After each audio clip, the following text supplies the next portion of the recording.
Good morning, everyone. Got your coffee? I got mine. So listen, before I get started, saying what I want to say today, and hopefully this will be a short video because I don't have a lot to say, but what I want to say is important. What I want to say to the community, to you all, I think is important. But before I do that, I want to say thank you to T. Taylor. T. Taylor, thank you so much for helping out with the library pantry. And thank you so much for always being so generous when it comes to that. I've said it a million times, but only because it's true. I don't mean to sound repetitive. I really don't. But it's important to say that I really, really, honestly just couldn't do it without help. And you help a lot. And I appreciate you for that. I truly, truly do. I wish I could just give you a hug. Just put my arms around you and just say thank you so much. Thank you. With that said, yesterday I was reading my comments and I forget who made the comment. And I don't even remember what platform the comment was made on. But they said, and I agree because it was so funny that I read that comment because I was right there in that moment. They said, we need to dry quit the Latino, the brown community the same way we did the white community. And you know, I hadn't even realized that I dry quit the white community, but I did. That's actually kind of what I did. When it came to white people, especially back when white women were trying to do the same thing that the Latino community is doing right now, and the Hispanic community, the same thing that they're doing right now to black people, white women were trying to do to black women. They were playing the Tupac Shakur songs. As a matter of fact, the Hispanics then took one of Tupac Shakur's songs about black and brown standing together, and they're weaponizing that song the same way white women did to black women, and they're using it against us now. And a sister said it, couldn't have said it any better. I don't give a fuck what Tupac said. We sitting this out. We sitting this out. And remember, they tried to gaslight us to come out into those streets, to march in those marches, and black women stood down. We stood down. And not only did we stand down, but we got so sick of all that gaslighting that we just basically just stopped communicating with them.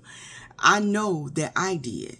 And I hadn't realized, because maybe I'm not talking to enough black women like I should be, or like I think I do, but black women all over seem to have just stopped. And then I think a lot of brothers kind of followed us and, you know, and just kind of dry quit. We just kind of got tired of them and we stopped going back and forth. I know I was using my platform to say, stop going back and forth with them. It doesn't serve us any good. Just get into community with one another and do what we need to do for our own communities. And so, yeah, we collectively kind of dry quit them. And I didn't really think about that until yesterday. But I was saying, and I did a short where I said, I'm getting really tired of our community being gaslit here. Like someone else said in another TikTok, just last week, it was DJ Soulchild, that's who said it. He said, just last week, everybody had black fatigue.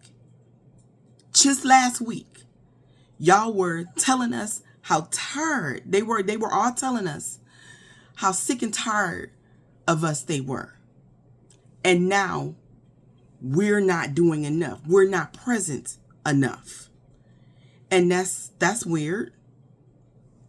That's weird. That's really weird.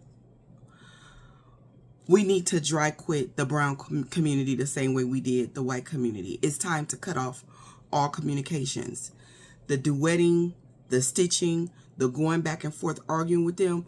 We have stated our case. And we have a good case. We know the work that we have done. It wasn't just November 5th. The work that, I didn't even bother to mention the work that went into November the 5th. let's talk a little bit about that, because we don't want to discount that too, because that's real work that I put in. Real work that I put in informing people about Project 2025. The way other Black people informed me about it and put me on. I tried to put Black people on and say, look, this is basically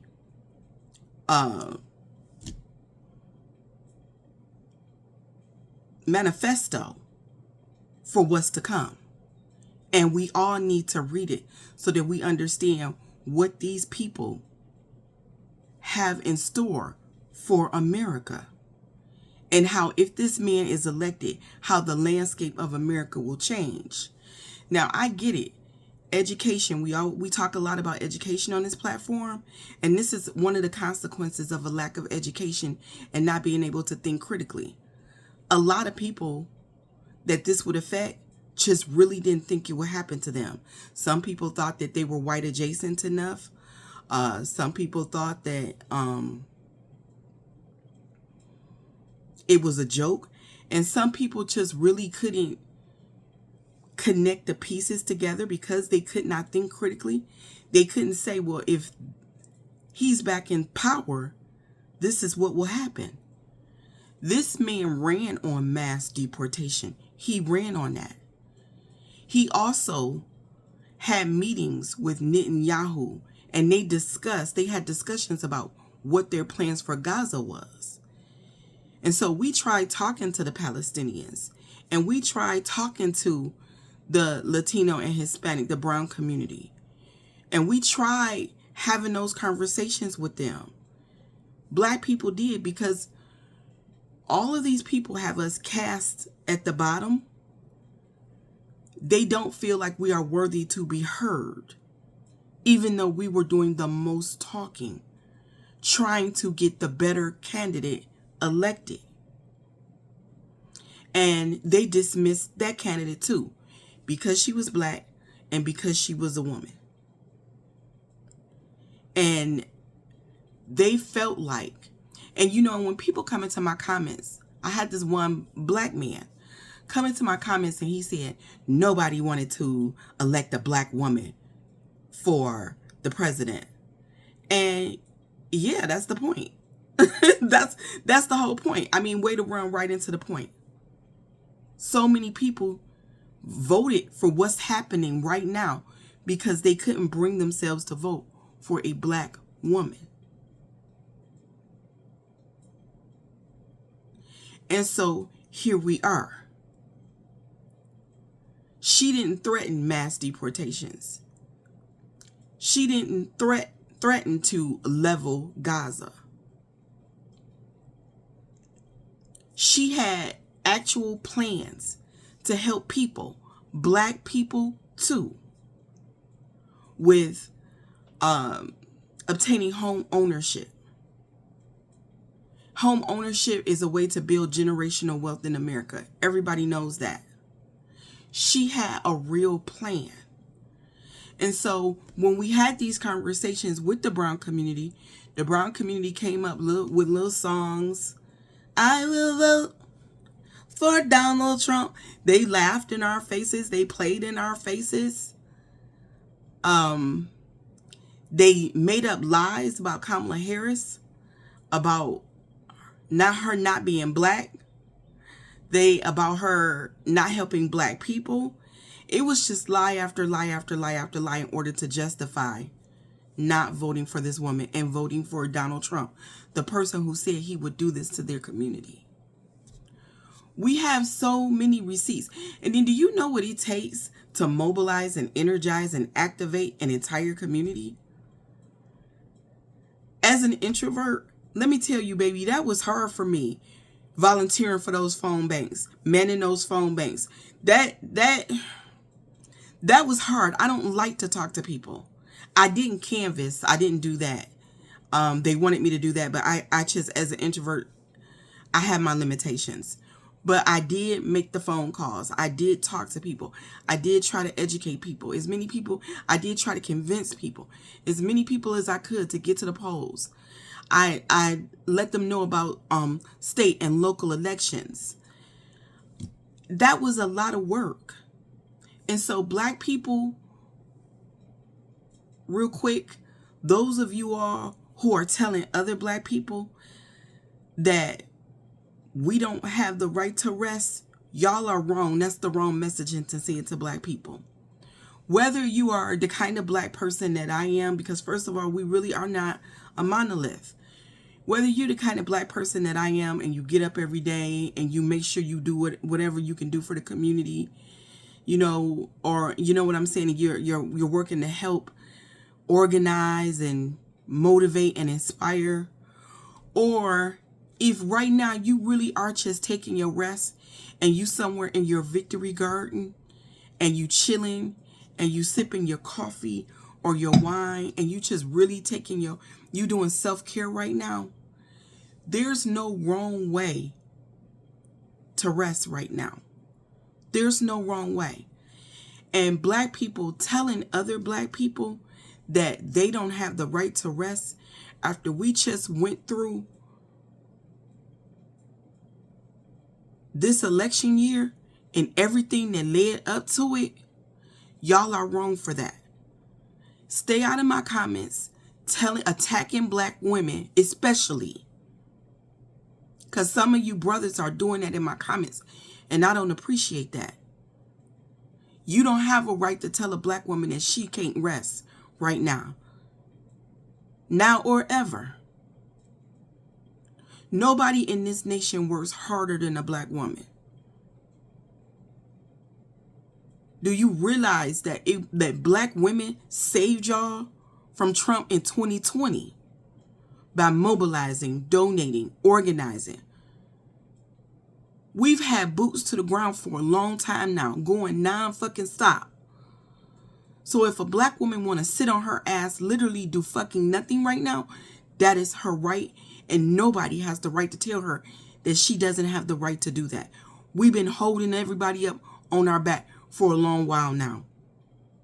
We've been mobilizing and we've been organizing. And we had more than half this nation vote against us as a thank you. We are tired, we are exhausted, and we deserve to rest from the work. Don't tell black women that we need to continue to be exhausted. Don't tell black women that we need to continue to die exhausted. We have done what we could do, and we accept the outcome. And if what we want to do is sit down and watch it all burn, that is our right, because we more than did our part. We are not pack mules for everybody. Not for white people who could have showed up and did better on November 5th. Not for brown people who could have showed up and did better on November 5th.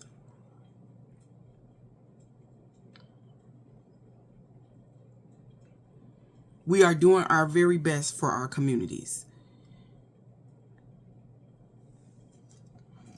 But now is the time, I think, collectively, that we need to quit the brown community. Even if there was black and brown solidarity at one point, let's just say that there was, and it wasn't black people thinking that we had allyships in communities that where we really, truly, honestly just didn't. Because we craved that so badly. Let's just say there was real allyship there at one point. Those exit poll numbers, don't lie. Black people voted for the brown community, and the brown community did not vote for the black community. And black people allowing brown people to experience the consequences of their actions is not cruel. It's not fucked up. It's not being anti-brown, anti-Latino, anti-Hispanic, whatever else so many of you black creators are trying to say to other black people in order to motivate us to use our bodies as shields so that this community cannot experience the consequences of their own actions is crazy.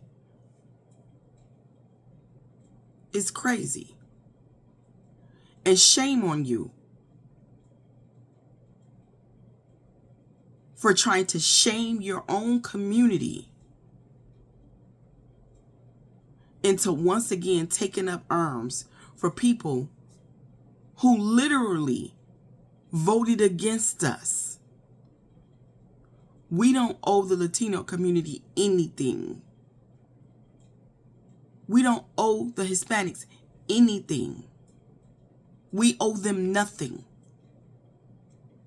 We gave and we gave and we gave and we gave and we didn't get. All of this that is happening in this nation is wrong. It's all wrong. But it could have 100% been avoided. And the reason why it wasn't avoided is because these communities do not want to do the work and address the anti-blackness within their communities. You can lead a horse to water, but you cannot make him drink. We led them to the water.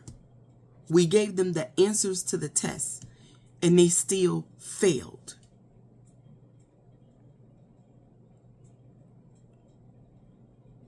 And the way they are choosing instead of holding themselves accountable for that, the way they are choosing to instead do the same thing that white women did to black women not so long ago and gaslight the hell out of us as though this is somehow our fault. When once again, you see how we voted and what we voted for. It's time to stop talking. We have made the arguments. We have spoken the words. We have said the things. We have done the things. We're done. And if what we're doing is giving everybody our ass to kiss, that means after you give somebody your ass to kiss, we know how it go after that. You got to walk on away. And you got to let them figure it out. And the fact that they did not vote for Kamala when Trump said he was going to do this, and that they didn't have a plan B, is wild to me. Black people can't be the plan B. Gaslighting the entirety of the black community because you failed is a crazy plan B. We are not plan B. Do not allow yourselves to be gaslit. Black people, take peace in the fact that we did the right thing. We showed up for everybody. Those numbers don't lie. And stop arguing with those people. Stop arguing with those people. It's time for us to take our peace back. Take your peace back. Starting today, right here, right now. Stop arguing with them. Y'all have a good day. And if you would like to support the Library Pantry or this platform, I'll leave my Cash App and Venmo down in the comments. We could certainly use the help, and we would appreciate you for it. Y'all have a good day. Do something nice for someone. Woosah. Help your own community. Or just take your rest. Either way, you're not wrong. Have a good one.